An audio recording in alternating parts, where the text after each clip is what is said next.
Salman and Chris here from Cuxawan of Menlo Park, where we're building community, developing leaders, and transforming lives every day. We are almost at the end of October, and that means we are almost at the end of our discussion about self-esteem. Next month, we'll be starting a whole new word, but you'll have to wait to find out what that is. Today, I wanted to tell you a story about something that happened last weekend at our Pacific Coast Tournament because I thought it was a beautiful example of great self-esteem. I had the joy of starting my day by judging the ring of 4 and 5-year-old white belts. I think I had 7 or 8 kids in the ring, and they were all as adorable as it sounds like they would be. And I had one child in particular who was a little nervous when he first got there. In fact, he was so nervous he was in tears. And his mommy brought him to the ring, and I went over and said hello to him. And we had a little bit of a chat, and he was telling me that he was kind of nervous. He wasn't sure if he wanted to do it. And so we gathered all of our little little guys around.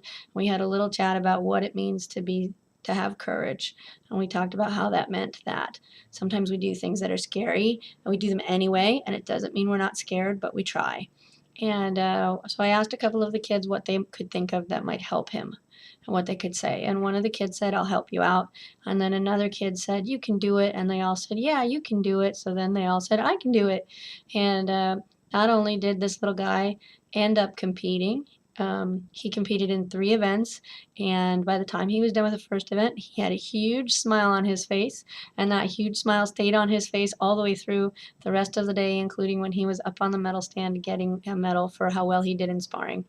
So I think overall he learned a great lesson, and I know the rest of us did because, man, if a little 4 or 5-year-old, I'm not sure how old he was, but if a little 4 or 5-year-old could get up in front of 3 grown-ups he's never met all by himself 3 times and do as well as he did when he was that scared, boy, that's like the best self-esteem I've ever seen. So that's it for us this month. Stay tuned next month for our new word of the month and have a great weekend.